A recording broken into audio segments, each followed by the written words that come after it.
Everyone, or good afternoon. I'm Sage Turner, Chair of the Asheville Regional Housing Consortium. I'd like to welcome you to our June 5th meeting. We're going to do a couple things. I'm going to go around the room, do roll call. If you could, we'll both test your mics and have you say a quick hello, just for attendance reasons.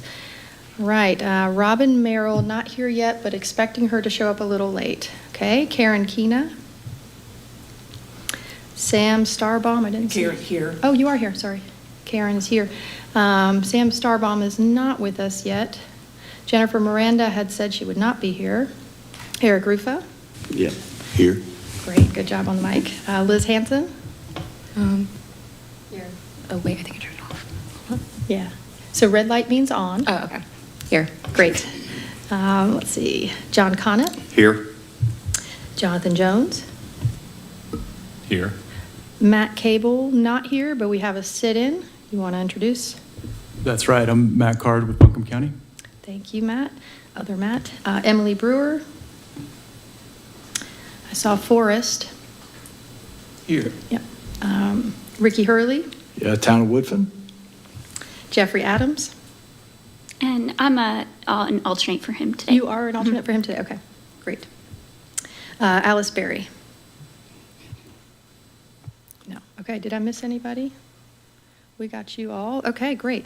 We do have quorum, which is great. So thanks everybody for making the drive today. We're going to quickly jump to the agenda. I don't know if you have the agenda on a slide. No. Okay. So one quick update on our agenda. Unfortunately, Dennis Newbern is not going to be able to attend the meeting today. We're going to have to postpone the second item on the agenda, unfortunately, which is the results of the HUD home program monitoring visit. We'll have to postpone it to our next meeting simply because he's not here. So I guess what we'll have to do is I'll need a motion to amend the agenda. This is the original agenda. Nope, we're going to, yeah. Can anyone make a motion to postpone item number 2 to our next meeting and otherwise adopt the agenda? I'll make the motion. Okay. Can I get a second? Second. Okay, and let's be sure to use your mics. You'll know if your mic is on if the light is red. Okay, great. Any questions, comments, anything before we go to a vote? We're in person. We do not have to do a roll call vote. So I'll be able to say all in favor, and you can say yay on your red lit up microphone. And that's a wonderful thing. Okay, so pending no discussion, how about? Sage, Oh, I go have ahead. a quick question about Yes. the minutes. So in November, I think we were trying to officially transfer my seat to Jeff Adams, and so I'm not sure if those should reflect his name instead of me. We were both at the meeting, but Okay, Kate to Possible. replace Jeff. Okay.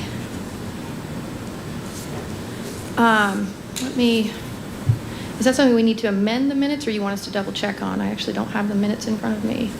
so I'm listed as president. I'm fine either way, but But we did motion for it. Or did we just discuss it? We didn't motion, we just said we'd do that. Okay, gosh, it seems like a long time ago. Well, let's not amend the minutes right now. Let's just make sure we address it today so that we can continue as is. Any other comments or questions about it? Okay, I'm going to say all in favor. You'll need to turn your red lights on. So all in favor, say aye. Aye. Any opposed, say nay. Okay, we have the minutes done. All right. Next up is notice of funding availability, the NOFA, for rental housing development projects. And I think, Nikki, are you going to? Okay, Nikki's going to join us at the podium, so she's mic'd up. And she has a presentation ready for us. Thanks. Great. So good afternoon. Thank you all so much for being here. It's so nice to have an in-person meeting. So I appreciate everyone making the drive. We will have to come to you all next time. So, and yes, Dennis is out of the office today. So you'll see some pinch hitters that we have, which is our amazing community development staff. And I'm the first one up. So I'm Nikki Reed. I'm the director of the department. I wanted to just handle the item on our agenda entitled the Notice of Funding Availability, and then I'll also have staff from CD come and address that as well. But I want just to back up for a minute and talk with you about our process for Notice of Funding for this year. So as you all know, we published a Notice of Funding earlier, I think it was in January, for rental projects. And that was due, I believe, in late March for the applications there. I wanted to acknowledge that that's a little different than how we've done it in years past. We were a little late on that this year, a little late on this meeting being established. We are working towards improving our process by updating our application portal to the Neighborly software. So I just wanted to fully acknowledge that that has taken us a little bit of time in order to migrate into that new system, hence the delay. So I hope that going forward, we're able to be more in sync with our normal process, but I just wanted to share that as a caveat up front. But otherwise, that process is working well. We're continuing to work out the kinks with Neighborly, and so we'll have an update regarding the funding. So with that, I'm going to introduce Kaylee Pulliam, and she is going to give the first update. So Kaylee, why don't you come on up? Thanks. Sorry to interrupt. Are we streaming? I'm sorry, the mic's on. Are we? Can we confirm that we're streaming? I just got a note saying that folks were having trouble connecting, so I just wanted to. Sure, everyone, we're going to pause for a second to make sure that the streaming bridge is live. We've gotten a message at the table here that it may not be, so just stand by.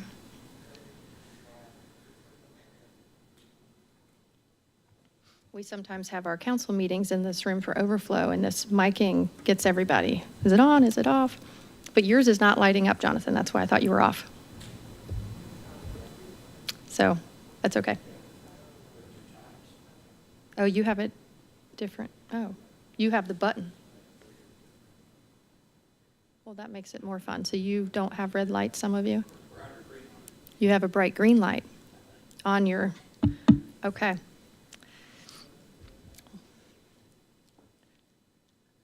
Just for extra fun. We're good? Are we live?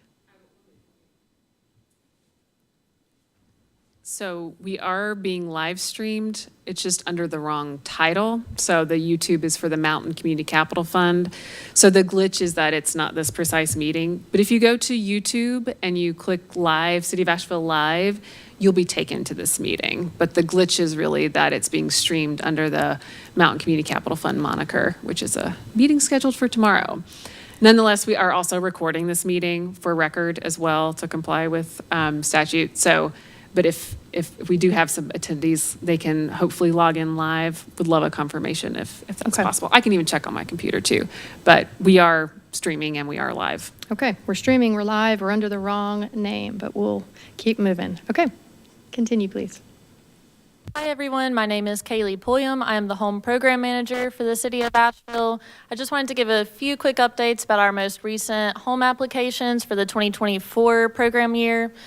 So to start off, kind of like Nikki was saying, the home applications were turned into us on March 27th.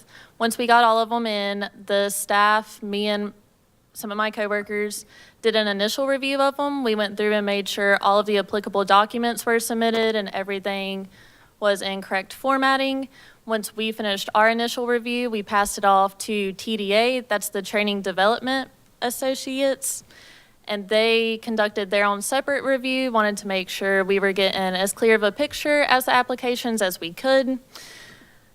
They finished the evaluation for the 4 applications, and they got that back to us a week ago.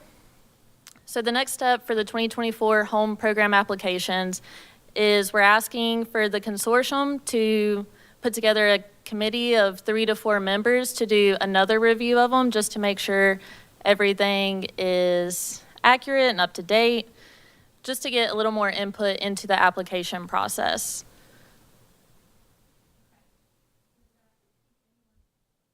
Sorry, I didn't have my own mic on. Does that pique anyone's interest to join said committee? Looking for 3 or 4 people. It will be a virtual meeting. We can accommodate this It will be virtually, just if virtual. anyone had a question. Yeah, we would look for some volunteers to really help do that review and then to come back to the Home Consortium for a vote later on. I'll be glad to help. John Connick. And Ricky May I ask Hurley. a question? What is the timeline Yeah. and how many days are you requesting about how much time do you think it's going to take? It's a great question. Kaylee, I know we have 4 applications. Do you have any estimate of timing? I imagine that doing that initial review on your own will be something that will take some time, given these are substantial rental applications. There are probably multiple pages of review. Then I suspect we'll follow up with a meeting of the 4 consortium members to review what they have. An application evaluation is part of the process as well. So I would expect at least plan on a meeting of at least an hour that will be on your schedule, and then your own time to review 4 multifamily affordable housing applications. I think that's about as Yeah. good as I can get. Having reviewed a few, I'd say it's another 2 hours of reviewing applications at least. And Yeah, what I is- will- What is the deadline for doing this? Is it next week, the week after? It would be soon. We can establish that deadline. I think we have, and we're actually going to talk about the annual action plan submission that's due to HUD later on. But I think we can schedule this I think it would be ideal to have it complete before the end of June. But nonetheless, I think there's a little flexibility with the time there with our timeline with HUD. So there's some flexibility there. So it's not the end of this week or so? Correct, absolutely. Not the end of this week. We can time that out according to everyone's schedules. I can accommodate that. Wonderful, that makes 3. If you need a 4th, Ricky was the second one, if you missed that. I'll join that. Okay, Jonathan is in as well. That gives us 4. If you need me there as the chair, just let me know. I can try to accommodate. Sometimes my schedule's too hectic. But thank you to 4 of you. And it does sound like maybe targeting the end of June as a deadline would be a wise decision just to keep it moving, since we're at the beginning of the month. So let's try and do that. Okay, thank you to the 4 of you. Did anybody else want to join that really fun meeting? Okay. Kaylee, please continue. Yeah, thank you all for your input. We really appreciate getting kind of a different spectrum of people from all of our different areas. So I do appreciate that. I will say I will get your contact information from Nikki, and you will be getting emails from me in the coming days, and we'll be setting up the process to get that kind of finalized. So thank you all for that. And I think that is everything I have. So if there's no other questions, I'll turn it back over to Sage. Just another quick check, no questions or anything for any folks? Forrest? I think just to clarify, when this is up, what's the final step before it goes to city council? Does this whole group get back together? How does that work now? So yes, much like in the past, what will occur is that we'll do this committee review, and really, I think coming out of that committee review, it would be great to have recommendations for funding. So that is the ultimate charge of this working group, is to look at what we've received from TDA, from their preliminary application, do the evaluation from this subgroup, and then come back to ARHC for a final recommendation. So then that recommendation is what then gets finalized through the city council process and then ultimately submitted to HUD. Thanks for that question. And so the committee members will be looking at the applications independently or alongside the TDA information? They'll have access to the TDA information as Okay. part of the review. Okay. In fact, in Kayla and I've got to iron this out, but it could be that if there are questions and that it warrants having TDA be present there, because sometimes those performers are a heavy lift, and that is really why we include TDA in this process, is that they have those skill sets with respect to those figures. So we can make that available if the committee believes it's warranted, but we will have that information to share from TDA for the review alongside the applications for the working group. Okay, so that sounds like maybe we need to make sure there's another step in there. So when you all get this meeting or first email that you're going to be on this little committee or task force, maybe those applications need to be with it so that folks can review, so we have time to schedule TDA if needed.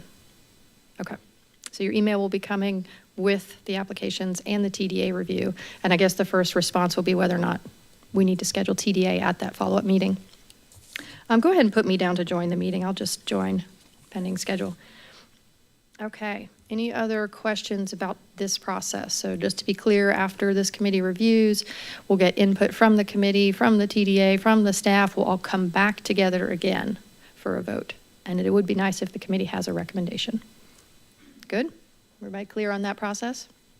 A little different this year, but we'll get there. Okay, great. Kaylee, anything else from you? I think that's everything from me. Thank you all for your input and your help with this, and I look forward to working with all of you. Thank you, Kaylee. Okay, that concludes item number 3 on our agenda. For those of you following along online or listening in, we're moving on to item number 4 on our agenda, which is the fiscal year 24-25 HUD CDBG and Home Annual Action Plan. And I think, is Lori going to tip this one off? All right, Lori, come and join us at the podium, please. Thank you.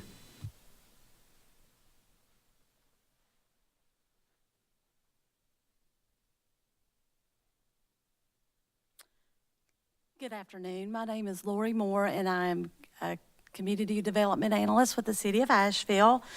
And I'm here today to give you an update on the Annual Action Plan. The Annual Action Plan is basically a document that's mandated by HUD that outlines local affordable housing and community development needs as reflected in the 5-year consolidated plan. Currently, the Annual Action Plan is undergoing the public comment period, which began on May 29th and will be for 30 days and close on June the 30th. Once that is done, once the public comment period is done, we will also have a second meeting for a public hearing, which is scheduled for June 25th during the Asheville City Council meeting.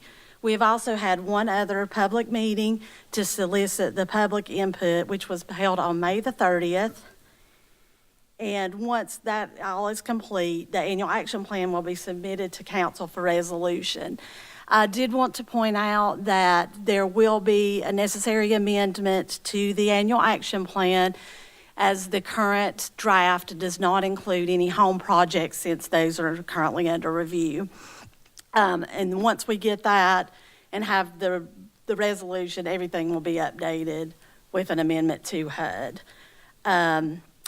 We don't know exactly when HUD will finish their review, but once they've noticed, then we expect the allocation of funds to be by the end of September. So if there are questions, I'll be happy to answer any you have, or I'll turn it over back to the chair. Any questions for Lori or other staff about this process? So we'll see it as a draft. We'll amend it with the home. And also, I wanted to point out that the draft is available on the CED website if anyone wants to review it. And I know there's like 10,000 people listening in. So again, those dates are May 29th to June 30th. For the Correct. big crowd of folks giving their input online. Okay. Yes. Would it be possible to send a link to the public comment space to consortium members? Yes. So we can share that out. Absolutely. Thank you. It'd be good to share it once you receive it too. Thank you. Thank you. Yeah, thank you, Lori. Any other questions on this item before we just keep moving down the agenda? Okay, that concludes item number 4 on the agenda for those of you listening at home. Number 5 is a status update on home ARP. Exciting. Nikki, I guess, are you walking us through this one? Yes, indeed. Okay. All right. Home ARP. So, thinking back about a year ago, this body participated with approval of our home ARP allocation plan, which we then had resolution of council as well. And so that was really our first step to demonstrate to HUD our intention for the home ARP dollars. And so just as a reminder, I've populated our chart that was included in that allocation plan that we submitted to HUD, demonstrating how we seek to utilize these funds. And just again, as a reminder, that the home ARP funds were part of the American Rescue Plan Act, but they were specifically designated to assist people experiencing homelessness as defined by HUD, right? So in doing all that work, our community decided, our collective community decided that the funding priorities would be the supportive services line item. These were the buckets of funding, if you will, that HUD had outlined for home ARP. So our community determined that $1 million would be available for supportive services, and then $3.1 million would be available for the development of affordable rental housing. Looking back through that plan, it was just very resoundingly clear that housing is one of the most pressing issues for our community as it relates to the experience of homelessness. So we also then right-sized our administrative and planning budget to allow for staff or any administrative costs that we'd have. So that was just a reminder. And then our total home ARP allocation for the 4-county region is shown there at 4.6.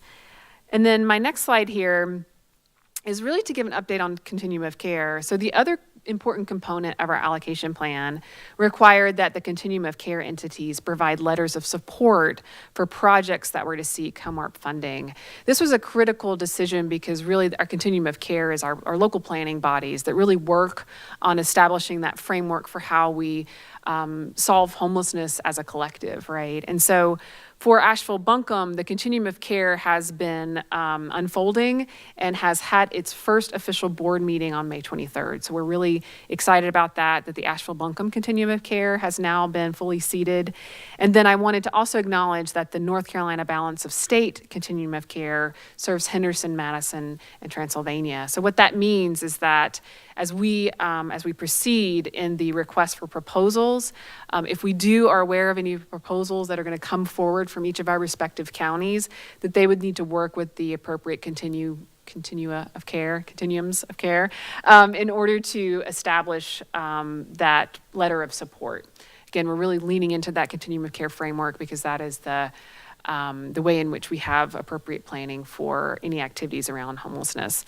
So that being the case, we are ready. So we are ready then to release a request for proposals for the entire funding amount for this fall. So that will include both the supportive services amount and the housing amount. And again, as I was looking back through the home allocation plan, when we think about housing, this could be housing specifically designated for people experiencing homelessness in a larger multifamily project. This could be a specific application towards permanent supportive housing.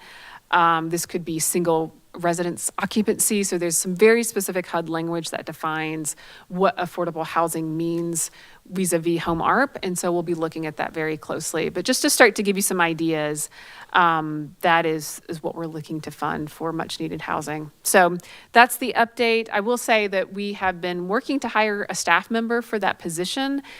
And I need to share that due to the fact that it's a temporary position, we have just struggled to fill that because these are time-limited funds. We're really only allowed to look at a position for a certain amount of time. I think 4 years is what our budget would allow for and then what we plan for. So we're going to continue to work on that, continue to see if we need to look at something different, whether to approach working with a consultant on the drafting of that RFP and or working to support staff on doing that overall monitoring long term. So I just wanted to fully disclaim that that's something that we're working with internally and we can make those decisions. But happy to answer any questions. I'll stay up here at the podium Okay. if we have questions. Oh, good. Welcome, Your Honor. Robin, thank you. Just curious about deadlines for getting the money spent, and is it the same? We have to obligate it by the end of the year and spend, is it the same? No, we have Thank goodness, no. decades.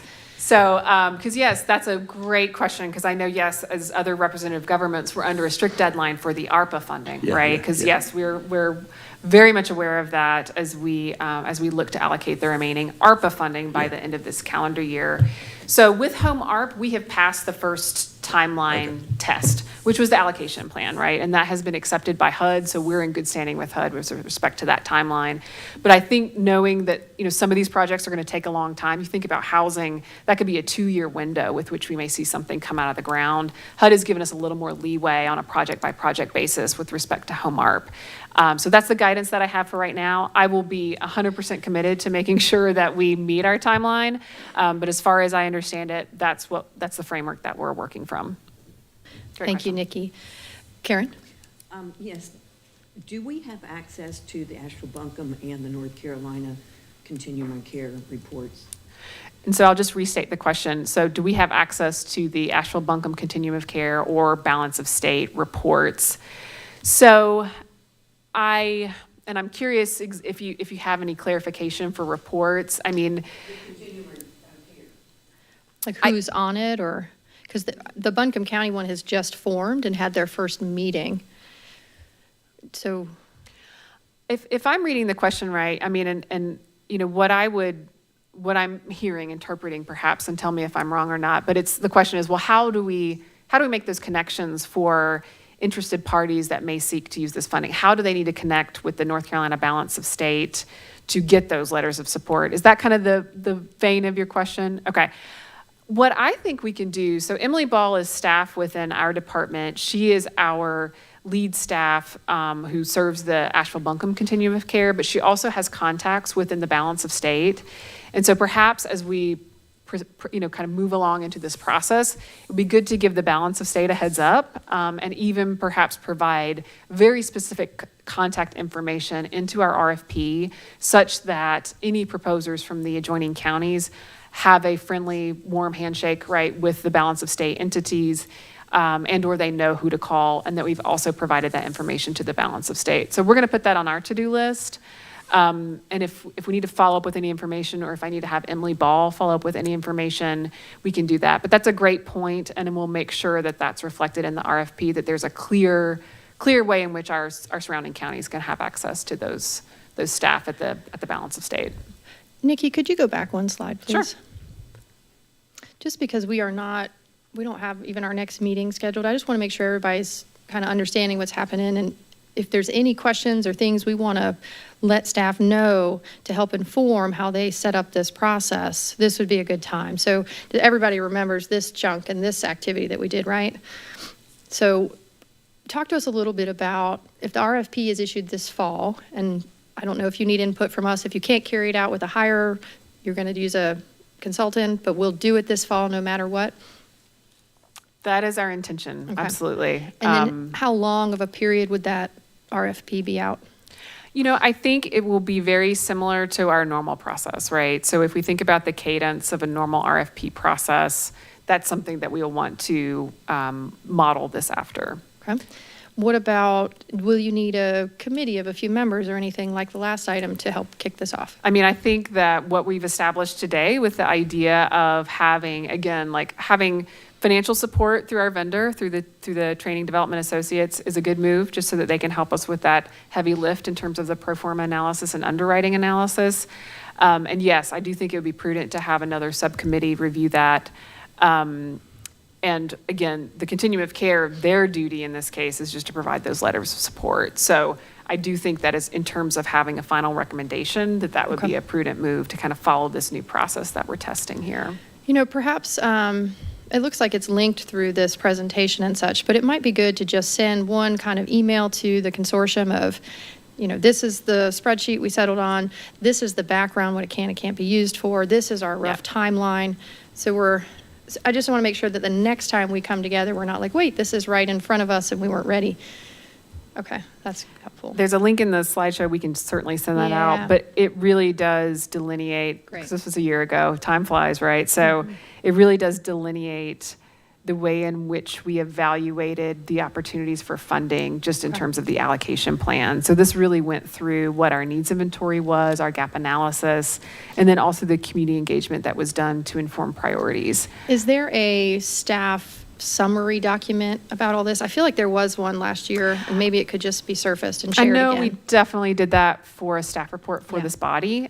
So that would be in our materials linked to Can prior we group meetings. all that and get it out to the consortium again, so that not everyone feels like they are obligated to read 80 pages and derive that information? I mean, if you want, it's there for your review. I mean, there's charts too. So if you wanted to just highlight and look at some of the charts, I was looking over this as I was preparing for this presentation, because yes, there's a lot of summary detail around just the activities that we've done. And that was really in order to comply with HUD rules, right? So this is a very scripted process that HUD defined that we needed to conduct in order to develop the home art plan. But it's also very illuminating when we look at, so again, this is a lot of the record of the community engagement that was performed, especially with service providers, to really understand who has boots on the ground, who's doing this work every day, and what they would recommend. But there's also some very specific charts that describe what our community believes is the need, and that is housing. So that was what we heard over shelter, over the other prescribed opportunities for use of these funds. It was very clear that our community really wanted to see these dollars be used for housing. So again, I'll just kind of share some of these highlights. So again, this was one of the charts that was generated by our consultants that showed that, first choice, highest priority need was construction of new affordable housing units. Hopefully you guys can see that. I'll make that as big as I can. That's helpful, thank you. And then, this was really modeled after the framework from HUD, right? To really see what these dollars could be used for, but to really get input on what the need was. And again, resounding first choice of being construction, because I think as professionals in this field, I think we all acknowledge that that housing is really what we need in terms of supply. So shout out to Hendersonville, because I attended Shane Phillips' affordable housing presentation as part of the plan that Hendersonville's doing right now. And it's really interesting to me to just know that region-wide, we're really facing this housing shortage. And I'm excited about the opportunity for these funds to be spent for that purpose. So again, there's some just high-level information that I think really demonstrates where we are. Again, just showing single greatest housing need, looking at what our community said around these potential uses of these funds, showing again a large support for more rental supply. Okay. So we will certainly send that out, but I did want to highlight that. And again, get greatest gap in services. I'll just show that because I have it up here, but just looking again at mental health services. So again, I think our allocation plan just clearly demonstrated that both affordable housing and that supportive service need would be the way to go. So, Okay. okay. So far I've got, just to kind of summarize, we've got an RFP coming this fall. We're going to try and establish a timeline then too. We'll have potentially a review committee made up of members of this consortium. We're going to have to get the COCs, the two different bodies involved, and we may bring in consultants to help because of the difficult hiring. Any other comments or concerns or things to point out as far as how we tackle this in the coming months that anyone wants to share? Make sure there's any information there or a process or any questions. Everybody's really clear. Well, that's great. Okay. Nikki, did you have anything else you wanted to add about this? Great. Thanks so much. Okay. Appreciate you. Awesome. So thank you. That concludes item number 5 on our agenda. And moving on to item number 6, the consolidated plan request for proposals, fiscal year 25 to 29. 2029. Ooh. Hello, everybody. My name is Sophia Bonilla. I am the Community Development Coordinator within the CED division. I'm here to talk to you about the comp plan. So the consolidated plan is technically a 5-year plan, but it will end in 2029. That is required by HUD to kind of encompass the city of Asheville as well as the home jurisdiction's need for community development and market conditions and how we are going to use the funding to aid those processes over the next couple of years. It's designed to help states, local jurisdictions assess their affordable housing, community development needs.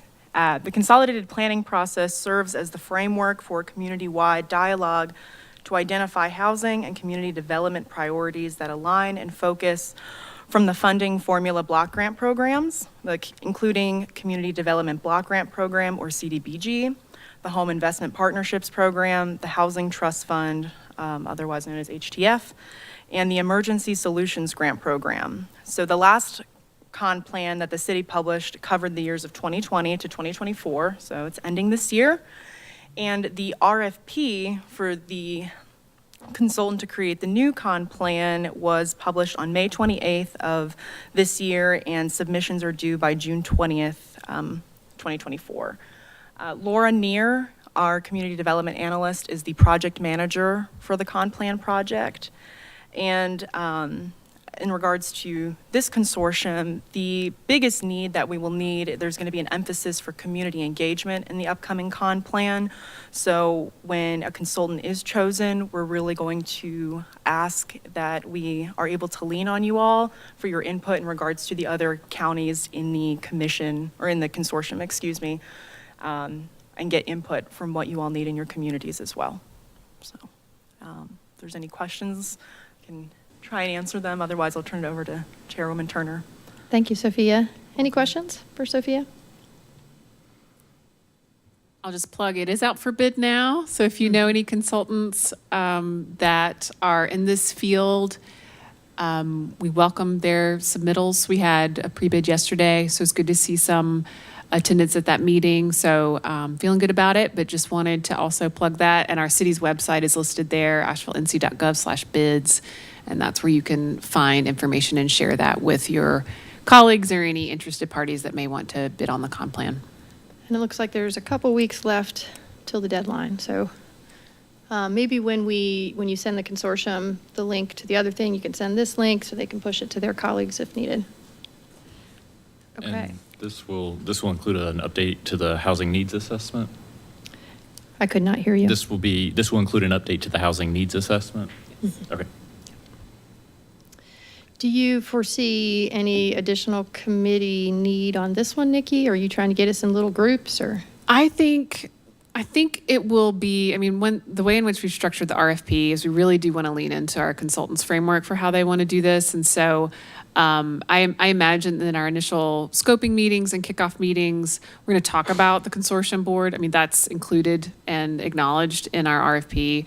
And so just really try to partner on what does community engagement look like. And so I think that will be forthcoming, but we just are just wanting to signal our intent, especially as it relates to the region. I mean, I think that is of importance as we are your PJ. So we want to make sure that we get into your communities, you connect us. That's really the big ask, is just that you help us define those stakeholders and do that. So I think last time, just for full awareness, last time the city partnered with the Land of Sky and Bowen.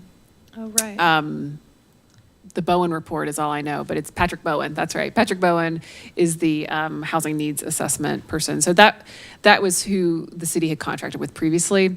And so we're facilitating this bid process in accordance with our procurement policies, but that was a good process because their footprint did closely mirror the footprint that we have for the housing consortium. Do you know if Bowen Research has submitted a proposal? No one has submitted yet. Okay. The meeting was just yesterday. But we had kind of good prep. attendance. Okay. I'll say that. We had good attendance at the meeting, and that's all I'll say. Great. Okay. Any other questions? We're just moving right along. That concludes item number 6 on our agenda. We really only have one left, and that's public comment. Who's tracking the phones and whether or not we might have someone? Lori, Sophia, who is it? I think because we're in person, There's no one. there's no. Oh, there's no call-in. Oh, yeah, Right, there's I'm no sorry. call-in. So we have no in-person comment. We had no previous emails received, nothing, right? So we have no public comment as well. Okay, well, because of our removing item number 2 from the agenda, we're kind of quick. It's 2:10, and everyone came together from their communities. Is there anything else we want to take a minute to discuss or make sure we're not missing anything? Or should we talk about a follow-up meeting, date and time, or do we need time on that? Does staff need time on that, or do you want us to try and forge one out? I mean, I think the next meeting will be to review outcomes of the subcommittee's recommendations, right? That will be, and again, I have appreciated, but I do think if we want to meet virtually, we can, if that is easier for everyone's schedule. But that will be our next called meeting. And so I think it would be a good idea to assemble the working group, see where we're at, see what we're up against, and then post a notice to you all to let us know. Does that seem fair? It does. How do you all feel as a consortium about meeting in person next time versus virtual? It might be a heavier discussion because we'll have actual projects to consider and committee input and. I would recommend that we meet in person because like you say, it is going to be a meeting that is going to take analysis of individual applications and move forward from there. Okay. John, did you have a comment? I was just going to say, and I assume we will get the HUD monitoring visit report at that meeting too. So, right? So, Right. I think that's fair. Yep. So if we're going to get those 2 items, I would propose, again, we meet in person for those at least. Yeah. Any other feedback? So we're streaming this live. Is that a requirement for us? I'm wondering about, at some point we had talked about going into other communities too, not just always meeting in Asheville, but maybe this isn't the right meeting for that. It's a pretty sensitive topic and we'll need all our recording and microphones and stuff, so maybe not the best one. That's right. I hadn't thought of that, but that is our only barrier and that's why we're here in this room today, is just to make sure that it can be live streamed, just as City of Asheville policy for our boards and commissions is to really have that ability for people to attend or listen live, even if they can't attend in person. So whenever we do have a formally called meeting of ARHC, then we would need to also make sure that it's streamed. Okay, so it sounds like this next one's pretty important and we should do it in person in the city of Asheville again. We all in agreement on that? Okay. And then date pending, but it sounds like if the smaller committee is going to try and do their work by the end of June, then give staff a couple times to organize and notice a meeting. It's probably mid to late July that we're looking. So just kind of keep that in mind. I know I will be gone the first week of August, so let's not do that if possible. I would love to be Go ahead. polled when that is set, because this one happened to work, but it just kind of got sent to us, so Yeah. it'd be nice. And generally, I mean, we're here on a Wednesday. We were doing Thursdays before, is that right? Is Wednesday a good day for y'all in general? We got so many people here. So we're targeting end of July, last couple weeks. We're targeting a Wednesday if possible. Looks like Nikki's taking some notes. Okay. And we know we'll have a couple things on the agenda, one of which will be the continued item from today on the program monitoring visit, which I do believe has some good news with it. And the other will be this committee input and RFP rollout and so on. Okay. I believe that's everything on our agenda today. Staff or consortium members, do you have anything else you'd like to add or discuss? Oh, we do have one over here. Oh, that's how that works. Okay. Yeah. Hi. I apologize for being late. My boss received a Lifetime Achievement Award, and I wanted to be there to You may see need that. to lean into the mic a little. You can pull it towards you too, yeah. So as I was saying, my boss received a Lifetime Achievement Award, and I wanted to see that because he's earned it. So I let Sage and Nikki know that this is my last consortium meeting. I think some of you know, some of you don't care, but I won the primary election for district court judge, and I'll be running unopposed in November.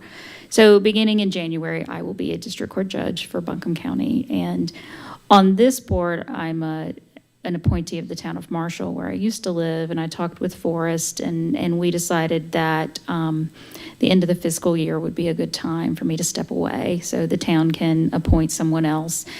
And I honestly don't remember what year I joined the consortium board. It was so long ago. And before that, I was frequently coming to meetings and advocating for projects, particularly on the day of the allocation. But, I'm leaving the consortium in good hands.